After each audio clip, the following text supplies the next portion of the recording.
Well, I suppose without further ado, here we are on another episode of Active Breath, the MVM Miller Voice Method podcast.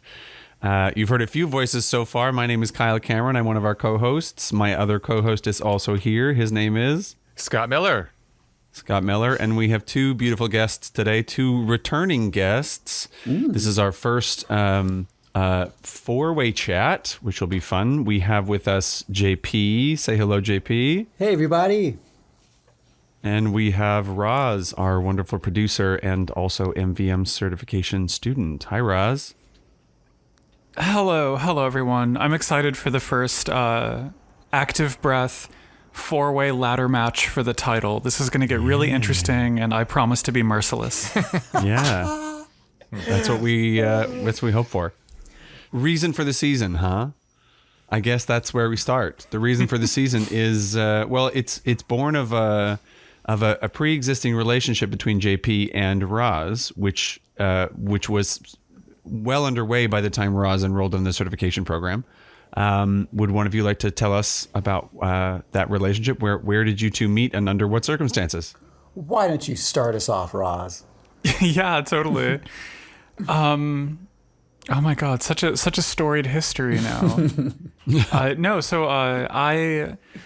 was looking for a gender-affirming voice coach. I had worked with a few different schools of thought, I'll say, for gender-affirming voice coaching. And then through the Chicago Women's Health Center, I found JP, reached out, got set up, and then it worked. I found that this method worked really well for me. The MVM informed approach to gender affirming voice coaching, I'll say, and maybe JP can say that better in a second. But I kind of the reason I enrolled in the Miller Voice Method teacher certificate was just because through working with JP for gender affirming voice coaching, I fell in love with the work. Wanted to do more of it, wanted to go deeper in, and so a couple steps down the road later, and now we're all podcasting together. Woohoo! I love that. I'm curious what grabbed you about it. I think it was a combination of a few different things for me. And the first was that I had tried a bunch of other approaches to gender affirming voice coaching, and all of them left me feeling either physically sore in my voice after a while of talking, or kind of winding up with a voice that felt creaky and hollow and not something lived in. So I think that's one of the big ones, but also like I just really, like the anatomy of the work, the history, other applications. Oh my God, what's the JP can remember the title of the book that we worked from for a long time, because I really loved that book. Was it Patricia Fletcher's book? Oh, yes. But that's right. Freeing the Voice or something like that? Classically Speaking by my old teacher, Pat Fletcher, yeah. Wow. I love Classically Speaking, such a good voice. And that and Freeing Shakespeare's Voice. So like I started reading about all this voice coaching stuff, and like it just really clicked with me. What is gender affirming coaching? None of your business. JP, do you want to take that one? It's a big phrase. Casually shirking responsibility for the big ones. Someone unpack that phrase for me? Yeah, sure. So if the voice that's coming through your body is not congruent, nor does it align with the voice that you hear in your dreams, then gender-affirming voice coaching is to get those two things in alignment. So in a sense, to close the gap between the intention and the voice that comes through this current state and the voice that you've always heard since you were as little as you can remember in your dreams. Yeah, that's a beautiful way to put it. Is that your experience, Roz? Yeah, I think that's pretty much spot on what it is. It's just aligning this kind of lack of continuity between the voice that I've just kind of had for the longest time and the gendered presentation I'm after is, I guess, that's how I'd present it. Yeah, and connecting that to, a lot of our audience is voice teachers or actors or have some kind of experience with that in a lot of cases. The similarities with maybe, let's say, a first-year grad student who is learning their voice. Some teacher might call it, that first year is all about breaking down tension and revealing your quote unquote authentic voice. And that's no judgment of that process or the use of the word authentic. That's to say, well, the difference here is that voice that's coming out of their bodies typically pretty darn close to it's a slightly more tense version of the voice they've I see always what you mean. Yeah. heard and seen in their dreams. Whereas we can talk about voices that are quite distant from what's coming out of their body at that current attempt. Interesting.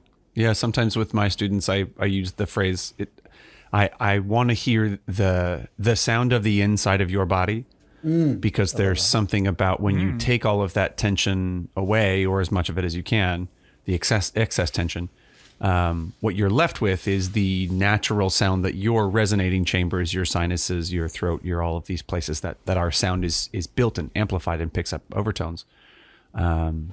That sort of quote unquote authentic sound is what comes out, and that's often what we're after. But it's interesting to think that that may still be totally incongruous with what I'm looking for or dreaming of. Yeah, it's beautiful. Yeah, that voice you're talking about, the end of releasing all those tensions, could be incredibly dysphoric to somebody. Yeah. So we feel like it's the arrival spot at the end of a first year of training, and it could be a really confusing, dysphoric place for someone else.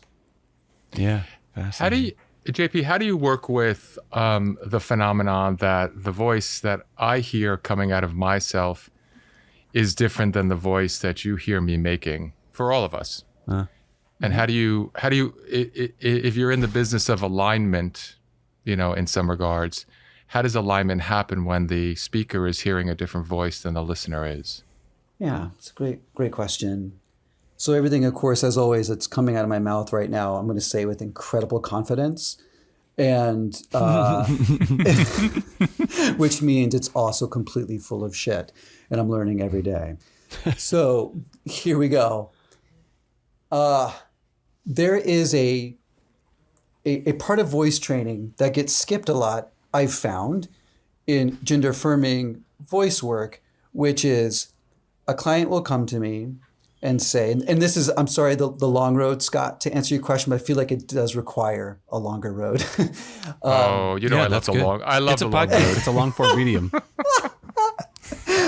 But mind you, my long roads are packed with neurodivergence, so everyone, good luck. So this long road is, they come to me and they say, okay, for example, I want to sound more femme.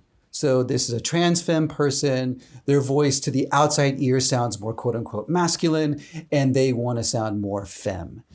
Okay, great. So they might have even an example of a famous person or someone they look up to that has a voice similar to the one they're after. And these are all beautiful things, right? The issue is that then the first step becomes, if we're not careful, going, great, here are some ways to make your voice go up in pitch so that you sound more femme. And we have a lot of questions to answer and a lot of exploring to do before we get to that point. Because society at large has unknowingly, unconsciously most of the time, but also consciously, forced a kind of identity category conversation where everyone's looking to put each other into a broad bucket. So, okay, great. You sound like that, therefore you are male, which happens in a millisecond. We are gendered literally in a millisecond of hearing someone's voice, and that we love because then we can categorize somebody, which feels safe and warm because now I know what to do with that. So, as we know, there are a ton of different voices that one might identify as feminine. So where do we begin with that? I want to sound more femme. Oh gosh. Well, what's femme sound like? Right. So we ask that question. There's a lot, and that takes time to unpack what they mean by femme in this context. Maybe they have some examples that helps us. But the issue here is because society has forced a kind of reductive nature to what we think of identity and voice, for the reasons we just discussed, people start to forget actually what their dream even sounded like. Oh, wow. because years have gone by trying to serve other masters of society of what this voice needs to be for others, including me. And before you know it, I forgot. I went to this incredible art exhibit. I will never forget. Maybe the most powerful and transformative art experience I've ever had. I went to Mass MoCA about a year ago, which is a modern art museum in Western Mass near where I used to live. And Jeffrey Gibson is this incredible queer artist. And they had this massive, massive room with clothing items that were abstract and beautiful colors and some neon and some darkness and shadows in the corner of the room. And they had TVs everywhere hanging from this, incredibly high ceiling. And from those TVs, they're looping that Two-Spirit documentary, I think it's from the early 90s, which interviewed and investigated all of these indigenous people in the San Francisco Bay Area about, in their tribe, in their history, it's assumed that you have multiple spirits, what we might try to refer to as gender. But there's these multiple spirits within you. And when you turn, let's say, kind of a coming of age 13, you are given that choice yourself. The tribe doesn't tell you. You make the choice. I would like to do this for the tribe, which might be basket weaving, which might be, oh no, I do want to spear. I want to go hunt and all these other things. But that person chooses what actions seem to align with their inner desires and what all that stuff. And I'm sitting there watching that documentary. I'm taking in the art exhibit. And then I walk by this wall with this quote. And it's something that I felt intuitively for a long time and led me to gender-affirming voice training. But it wasn't until I saw this quote that I went, yep, that's it. And I think the quote is, sometimes your body changes and you don't remember your dreams. So sometimes your body changes and you don't remember your dreams. And I took that to mean, as my body has evolved, as my anatomy and this thing has evolved on its own, I then start to put that body up against societal norms. I start to assimilate for survival. And I actually forget how I used to dream of myself when I was little, of what I wanted my body to look like, what I wanted my voice to sound like. So a big part of gender-affirming voice work is giving the time and space to let someone play around in the sandbox and go, oh yeah, I thought I wanted to sound more femme in this way. But the more we explore these exercises, I forgot that what really feels euphoric to me is this kind of whatever expression. And that's, oh my God, I'm getting flashbacks of how I wanted to sound and how I have always sounded in my dreams. Let's work in that direction. But you have to give someone the time and space to reconnect with that dream. So, Scott, to your question, I'm not sure. All I know is that like what they hear on the outside, even in recording, I think is a part of the external pressures that become less relevant when they instinctually connect to the dream. Do you use recording technology to play the person back what they hear in the world or what we hear in the world? That's of the devil. Roz? Oh, yeah. Yes, that is definitely a part of this, because if you can hear yourself speaking, you can be a bit more informed about your decisions that you're making as far as your own voice training. You know, listening to yourself on recording sucks sometimes, for sure. Yeah. Especially when you're falling short of your goals. But it is a really good way to have like a concrete listening back, especially if it's kind of informed by... Let's say you're doing an exercise on like voice placement and you're recording yourself and you're like, okay, I'm going to try like a middle voice placement, and you're recording and you're like, ooh, that's trash. I never want to hear her again. And so now you can be like, okay, maybe that voice placement sucks for me and I want to try something different. So, or what you do is you record hundreds of hours of podcasting, right? And you have exactly. a library of your own sins to go revisit. So there's that too. Roz, how do the exercises or the actual facility of doings in a session, in a voice session, when you're working with JP, how skillful do you feel like you can get at, doing something with your voice and getting it pretty close to the thing that you're hearing in the recording? Yeah, I think that's a complicated question, because I think it would depend on each individual person in their own like gender-affirming voice coaching experience. Like you need to get as skillful as you need to be to achieve the voice that is affirming for you, the voice that you're after. And some people might find that they need a lot more detailed work in order to land on something precise. Other people might be really happy with some like basic adjustments that are super easy to go after for them. So I think that would be a quick and rough answer to that question. Yeah. I've enjoyed exploring the nuance, so I'm on maybe the deeper end of it. Yeah. How much does confidence play in that?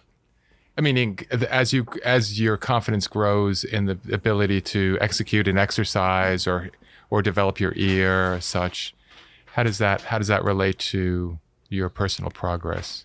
Ooh, that's really interesting, because I think that here's where we see like some overlap, but also some distinction with like, this grows out of voice training for the stage, right? Mm-hmm. Which is technically similar, but also like fundamentally so distinct. Mm-hmm. And like I had a lot of confidence in my voice prior to the transition and seeking out gender-affirming voice care.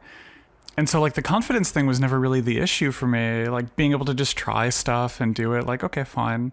But what was a real roadblocker is just the dysphoria, just hearing the wrong voice, just being misgendered by the sound of my voice. Mm-hmm. So there's, I guess, like a little bit of distinction there. It's not quite like confidence and stage fright, and it's more of like something a bit more primal, something a bit more to like the lived experience. Mm-hmm. Yeah, let me step back on that to say, we all, I would imagine most people know what it feels like to be in an environment where you're a little more cautious than other environments. And in doing so, we forget that breathing and speech and all of the making sound, phonating is a breath and muscular autonomic world. And it's governed by... Can you say what that word means real quick? Yeah. It's like, for instance, fight or flight is a kind of, okay. These things happen without us meaning for them to have, like, we don't have to consciously go do this. It happens. Mm-hmm. So fight or flight happens, everything from like a lot of our bodily functions, even sexual arousal, these things that we don't have, like that kind of just happen, right? So in that autonomic world, we are living, especially nowadays, in all the ways, our cortisol levels are high all the time. And now just imagine in the voice, speech, and breath world, where a student comes into you in that autonomic spike of cortisol and adrenaline always pumping, because every moment, for some, not all, for some, opening their mouth to make sound can be the difference today in getting hired, getting fired, losing relationships, losing family, getting beat up, getting assaulted, like high stakes. So then they come into you for all the reasons, and they're operating from that nervous system, which now autonomic system has now lifted the larynx, squeezing the larynx. The breath is barely moving. So the confidence question of Scott's is interesting, because these little wins are huge for confidence, because they're coming in already sometimes very tight and on alert. So it makes the work, I don't know if challenging is the right word, like more challenging than anyone other kinds of clients. But definitely that is the reality in the room that has to be acknowledged in some way. Otherwise, the sessions won't be very efficient. Oh yeah. Gender-affirming voice coaching can be quite literally life and death. Mm-hmm. I'm curious, Roz, if you would be willing to talk about some of the approaches that you tried that didn't work, like what sorts of things were going on that felt like they were, blocking you or just not giving you a satisfactory result. Yeah, and I think I would just want to caveat this too with like your mileage may vary. like obviously I'm a supporter of like the way JP and I do the voice coaching, Right. but if someone's listening to this and they're like, wow, the techniques my speech therapist taught me were all I ever needed and I feel amazing, like I don't course. want to give you like more dysphoria brainworms or anything. Like if you've got it, babe, you've got it. But yeah, no, I did like, and this also might be because like I use my voice for my career, podcasting and exactly. stuff. Like I have to be able to speak for like, there are days where I'm podcasting for like 10 hours a day. So I have to speak in a voice that is satisfying to me, that gets the right gendered perceptions for an extended period of time. But like I tried like working with speech therapists, which is very technical, very clinical, very focused on pitch. I've tried other schools of thought when it comes to gender-affirming voice coaching. There's a lot of stuff available on YouTube.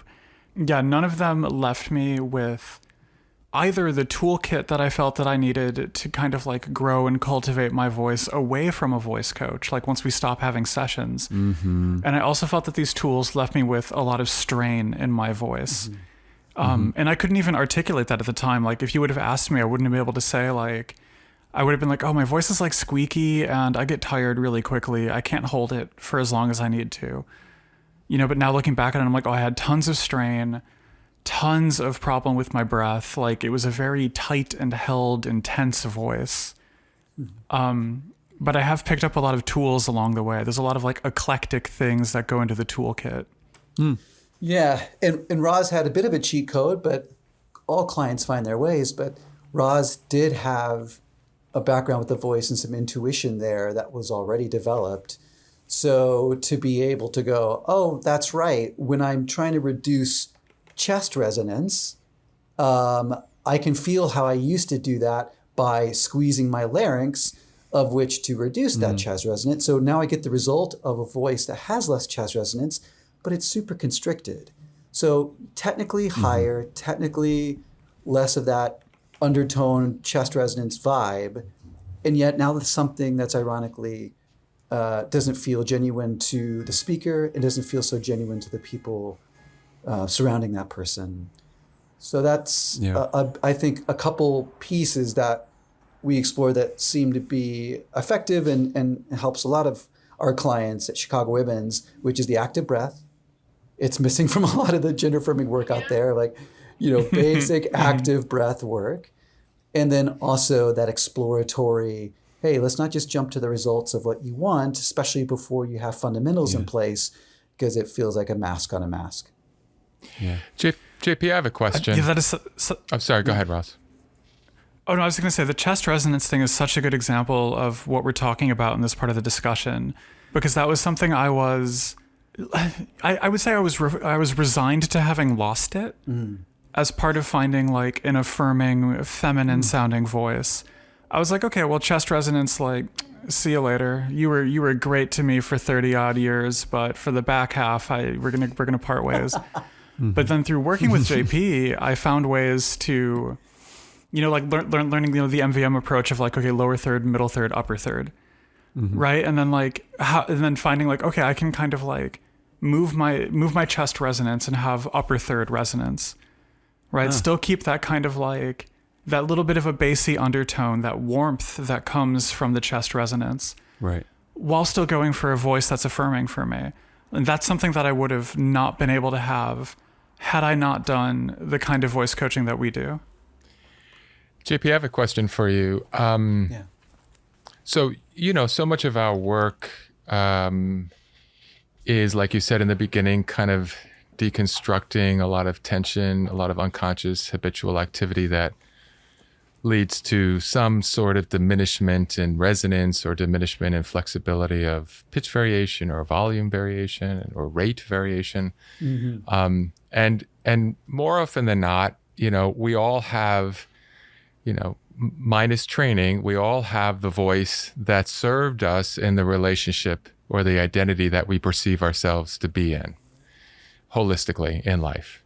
And so, a lot of what happens in our work is as the voice starts to shift and change, questions of one's personal identity invariably start to come up, and really quite unprovoked by us, of course, but it is kind of our number one identification with ourselves. Like, we hear ourselves all the time, much more than we even see ourselves. So to go about and change the sound that I'm hearing myself make in the world, that has perhaps served me really well on some level, and how that starts to right has and that starts to kind of vibrate with up against my sense of identity, and gender being a huge piece of identity. There's so I wonder how you've been able to think about that and how to navigate that, not only in gender affirming coaching, but in coaching overall, because it is a thing that we encounter.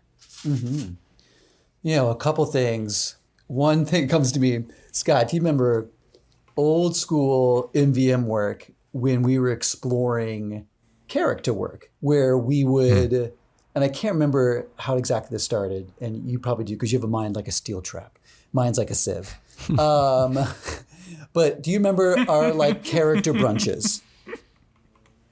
Do you remember this? Now I'm intrigued. I love the way this sounds. Oh my God. You I don't love remember this. character Go on. brunch? Oh my God, I'm so excited to talk about this. Okay. So character brunch, I'm sure you'll remember as I explain it. Remember, character brunches, we would take artists through a process of developing character over weeks, right? Of exploring voice in all the ways. You usually have Yes. Of course. How can you forget those mimosas? So, Well, we don't remember, so tell us. Yeah. So you go through some fundamental voice work, so people have that. Then they start to explore a character. This could be like a literal character that they're playing in a play that they're prepping for, something just for class, or it can just be an isolated thing. Like, no, I just want to explore someone else's voice because there's so much to learn from that. To put a voice outside of yourself is a really beautifully safe thing to do. Like, let's just explore that person's voice because that has nothing to do with identity, right? That's just the technical skill of, what would it feel like to embody some aspects of that voice? So you do that. We go through this character training, some of the psychological investigation, some physical behavior, what kind of gestures do they make? What's their body posture like? Then what's their oral posture like? Everything, just how the tongue sits in the mouth, how the tongue makes a T as in Tom and a D as in dog. That's different for everybody. Where exactly it hits the ridge of the mouth, if it hits the ridge of the palate at all. So you explore these things, and then we go to brunch, meaning, and we all had our different iterations of this, but mine was, I would take them to this restaurant at time in Chapel Hill called Breadman's, and I'd have 12 crazy ass actors all playing this fully fleshed out character, and I'd go and host a real estate brunch. One of those real estate pitches where I've paid you in a sense to come get a free brunch, and I'm going to pitch you on a real estate opportunity. But everyone's receiving my pitch in character. So we As their brunch, character. right? We're all in character, including me. I'm the salesperson. So I'm pitching to them, they're receiving it, they're getting to know each other, they all have different needs and desires they want with this real estate potentiality, all the Ponzi schemes apply. So they're there, and then out of nowhere, usually things start to get tense, and I would escape the brunch and just leave all the students in the lurch, with no guidance. I would just leave, I just go home. I go back to my office. And You set up a camera or something first? So the best, of course, would be the next class where they come in and tell me what happened after I left. Once the leader, quote unquote, left. How did they decide to leave? With what kind of integrity did they leave? What was that like? And of course, I'd leave my credit card beforehand with the restaurant, so everything was paid for. But Nice. I wanted to see Baller. them. Yeah. I expensed it. So I wanted to see them, deal with that and hear what their experiences were. So there's that. We have this Starbucks test, as we call it, where at one point, a gender-affirming client will, on their terms, of course, with a little encouragement from me, it's hey, this thing we've been working on, you don't know what this is going to do to you in this vacuum. It's a start, but we're in a vacuum right now. What happens when you go not to your local Starbucks, but to that other one a couple avenues over that you never go to, and order your drink. You order your drink, you order your pumpkin bread, but now you're going to do it with this voice you've worked very hard at, and see if it still feels euphoric. See if where you're at with your courage and confidence. What is that? How does that you resonate with your identity given that moment? But that's beautiful feedback then to bring in and say, yeah, it felt good in here, but for whatever reason, the way it was moving through my body out there was different. And I want to make this shift. Or, oh my gosh, this is just the beginning. I'm so excited. Let's keep digging just like this. Or, whatever the response will be. So, Scott, there's that of being able to take this, because again, the difference between an actor and this is an actor goes, oh gosh, this is so different and feels weird and feels strange. And that's not true for most gender-affirming clients. When they've experienced this voice after all the training and that alignment work is done, they're not like ostracized by it or felt strange in any way. They're like, oh my God, I'm finally hearing my voice for the first time. That's interesting. And we forget, like, not to belabor the point, but I know it's different, so everyone forgive the reference. But have you seen those YouTube videos? I can't believe I'm making a YouTube reference. Have you seen the YouTube videos where, my kids are going to love this, where someone who's never heard, like they've been deaf their whole life for whatever reason, then they're given those implants and they hear their child for the first time. And their face just blows up and they're sobbing and the sheer joy and power. It's crazy to think about, but again, most people aren't musicians and singers. They come to this work with very little facility. So they've not been able to even toy. Let me breathe, start that over. They've been at home and they've not been able to actually even toy around with their voice the way that Kyle Cameron can do, the way I can do, because they don't have that facility. So they've never even gotten close to their voice. So then in a session or out at Starbucks or wherever, when they hear it, it's not like, oh God, that's really jarring. It's, I'm freaking home. Yes. Yeah, that explains the difference between how often JP and Kyle, like when you start to hear this at first gradual and then, one class, all of a sudden this sound comes out of a human that you haven't ever heard before for them. And you're so excited inside, maybe externally as well. And, and you look to their face to see if they're going to mimic the same kind of excitement. And they look a little terrified or they're like, really? They're very doubtful. I'm like, you didn't hear it? Like, you didn't hear that? And then, you go to the class. Did you guys, what did you hear? They're like, oh my God. And then you look back at the person and they're like, are you sure? I don't know. I think I heard something different. And I always wonder about that kind of primal first reaction and what that's about. But this makes a lot of sense what you're saying, JP, in relationship to that. It really is a question of degrees with our second year acting students. It really is like, to me, it feels massively different what just came out of you. But for you, it might not be that different because on a like Richter scale, it's not actually that different. But it sounds like for some of these folks, you're making like a much bigger change. Potentially. Or I don't know if it's bigger. Maybe it's just that like you're running towards something as opposed to away from something on some level, Yeah. I don't know, Roz, if you have anything to that. Have any experiences of that you'd be willing to share or just a little response to what JP said? Yeah. Yeah, totally. I mean, there's a lot that I think is coming to mind right now.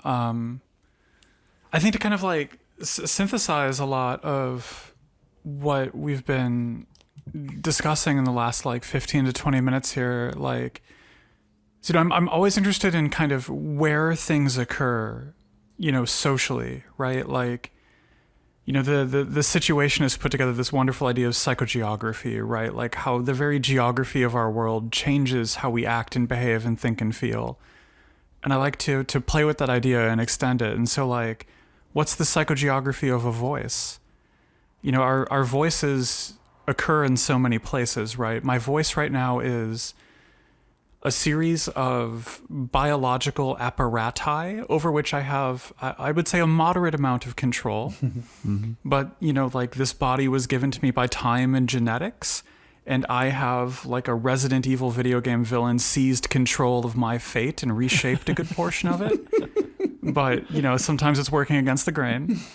And then my voice is also an internal psychological phenomenon.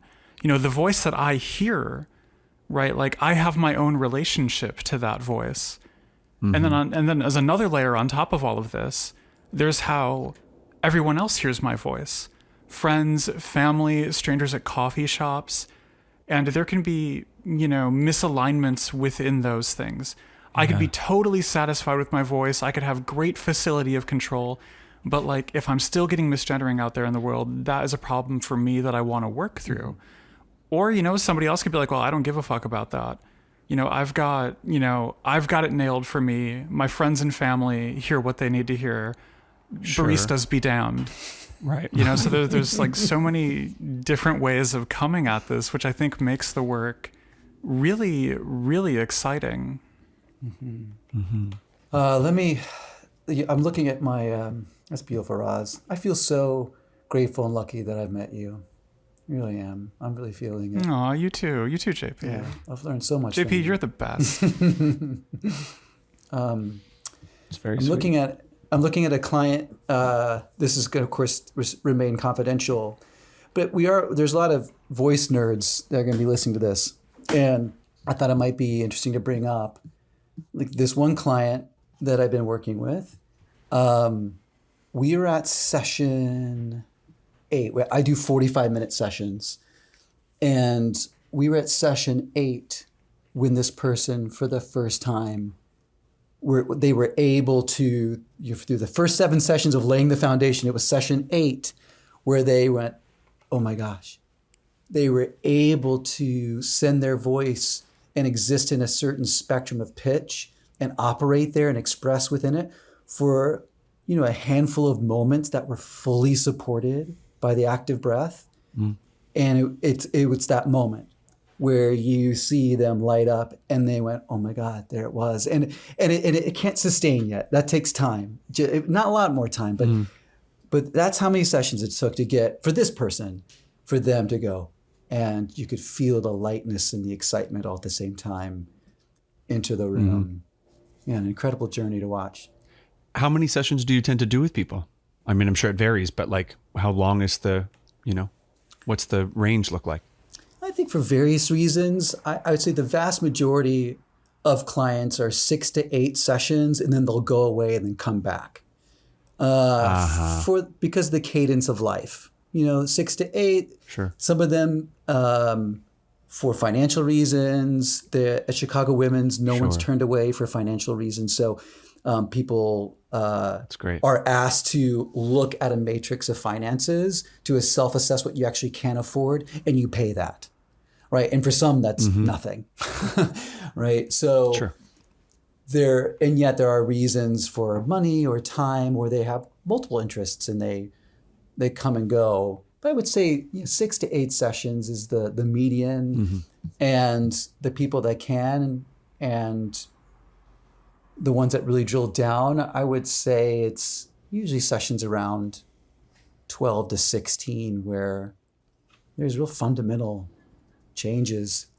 And I would say that the issue with this is most people, and I'm still working on this, trying to find ways to encourage habit stacking and practice stacking. So getting people to understand how to practice on their own without me is a huge goal of mine. I know a lot of us here at MVM, we want a student's autonomy. We don't want them wedded to us forever. And a lot of, I think, unconscious practices are built for the student to need the teacher. And we're trying to break that cycle. And I work hard at it. And yet there's some that still don't have that practice. It takes, 12, 14 sessions before they really develop that practice.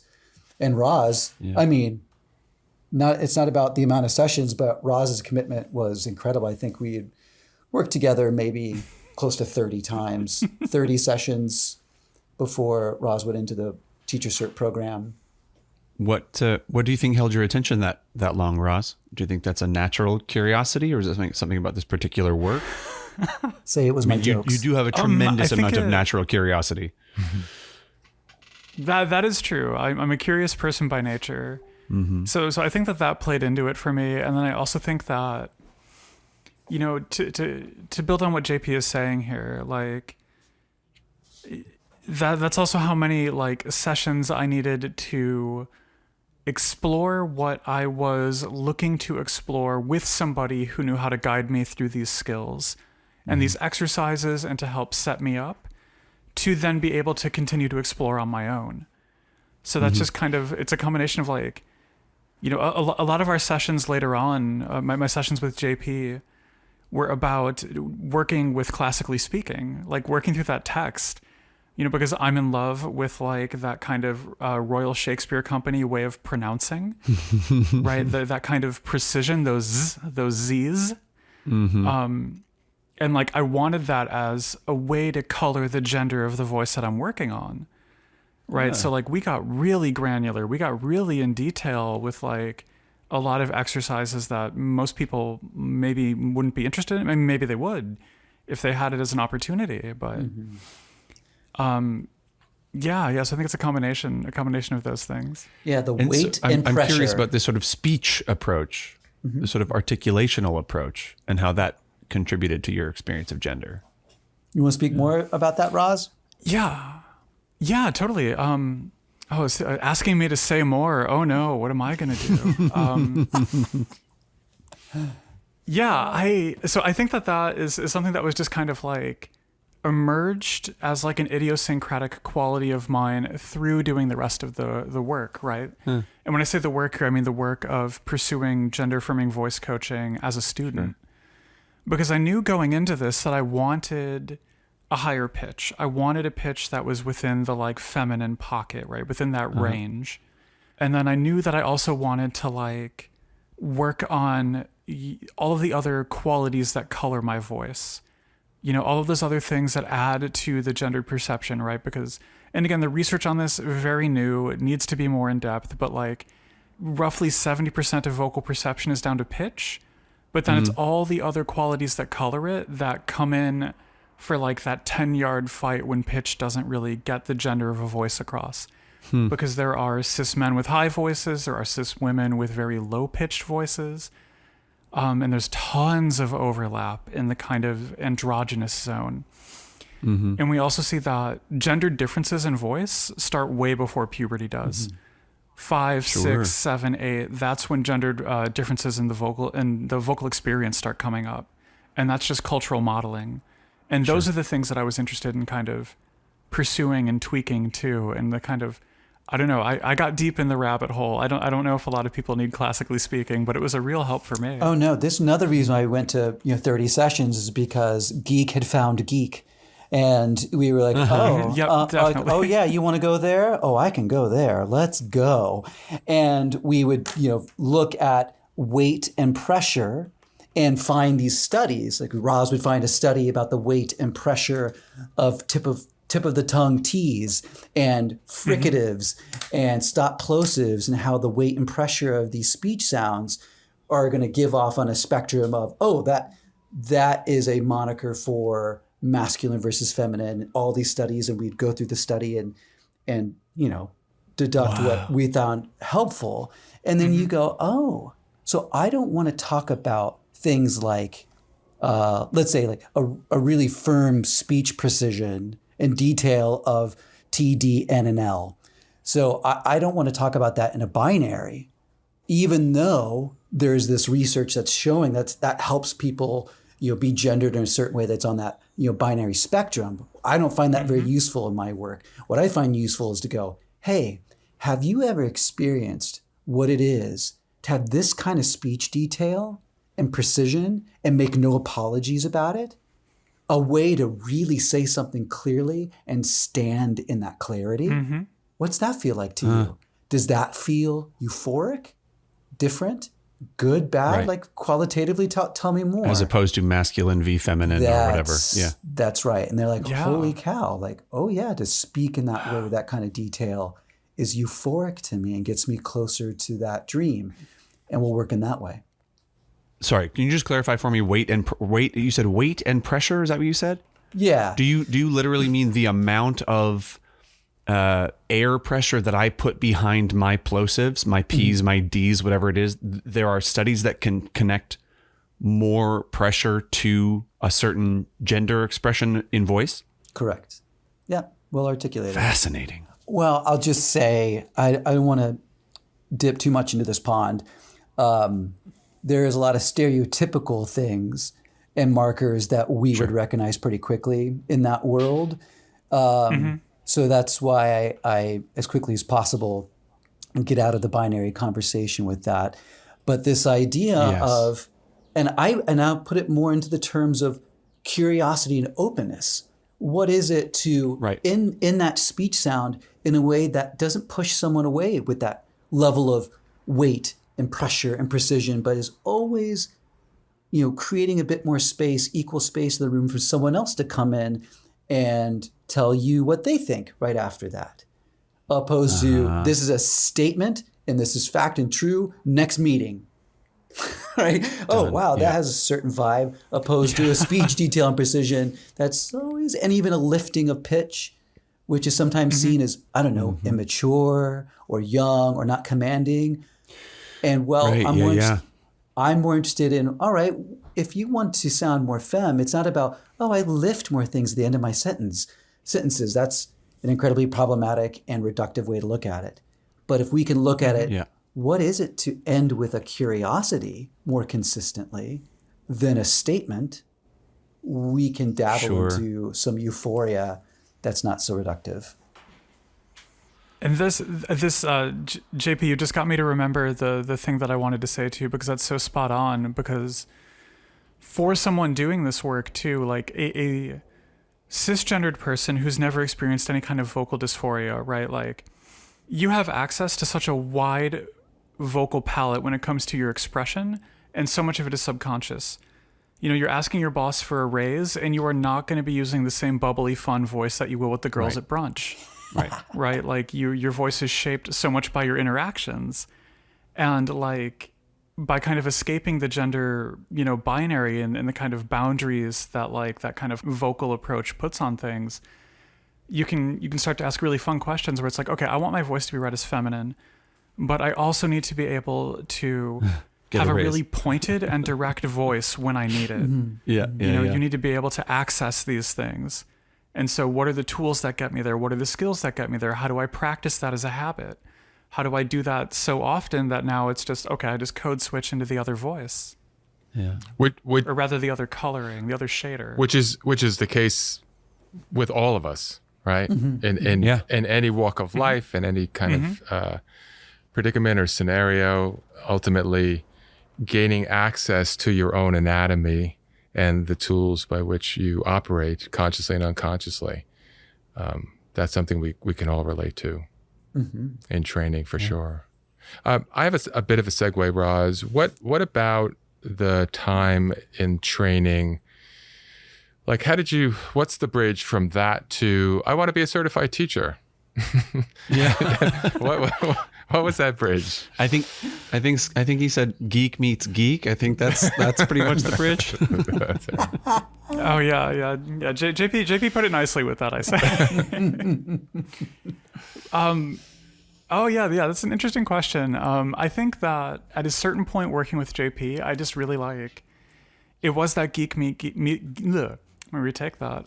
Editor, me in the future, cut that to make it perfect and beautiful all the time forever. Thank you.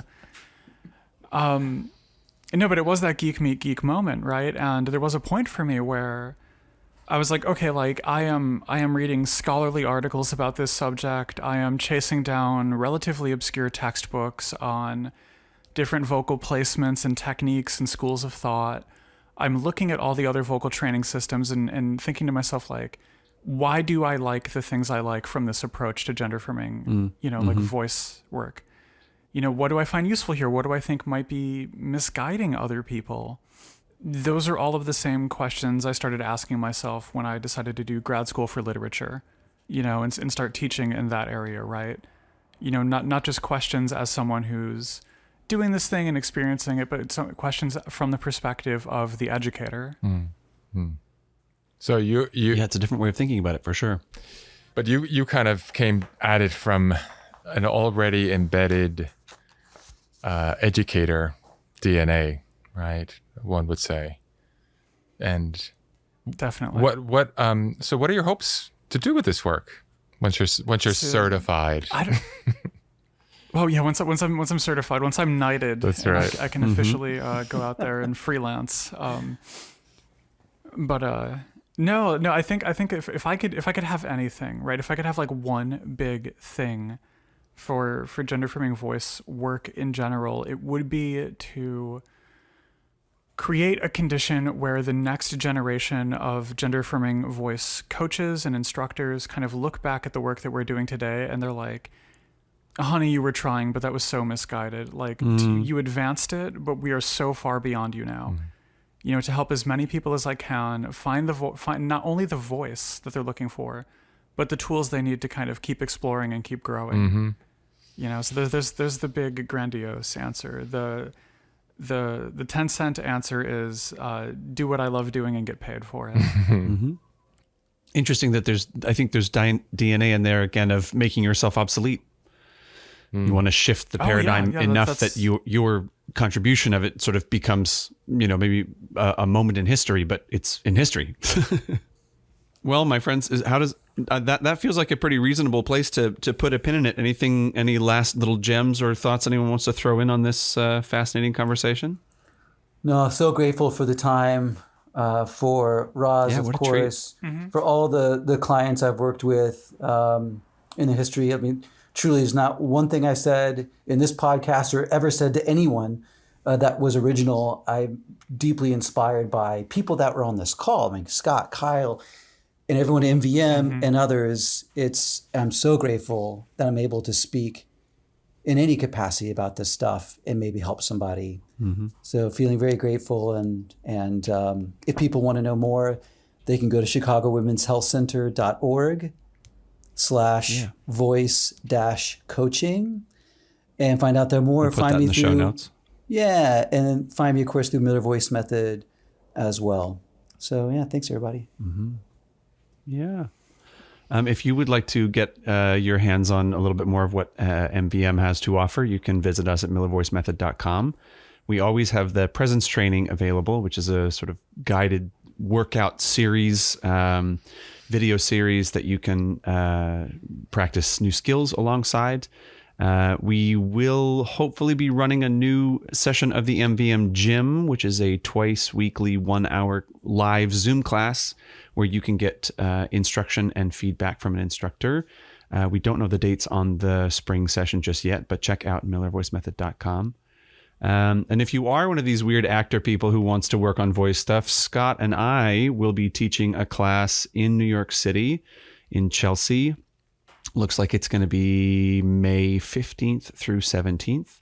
A chance for you to develop your MVM skills. If you have no experience, that's fine. We're just looking for folks who are, professional actors looking to take their craft to the next level. Anything else we want to throw out there, Scott or Roz? Not I. No, just thank you for having me back. This is twice this month for me, so Yeah. it's good to be on mic for these. Yeah, it's a thrill. It's great to have you. Scott, any final words? No. Thanks for the time and the looking at narratives and relationships and conduits and ways all these things that we're talking about actually relate to each and every one of us. If we can just kind of wipe away a little bit of our circumstantial lens and see beyond that, there's so much crossover of information that is available to each and every one of us. So I'm thankful for that. Fabulous. All right, my friends, let's leave it there. We'll see you in a couple weeks, listeners. And I'm sure that we'll have both of you back on at some point. So we'll see you again. Thanks, Kyle. Thank you, everybody. Thanks. Later. Thank you. Bye, team. Bye.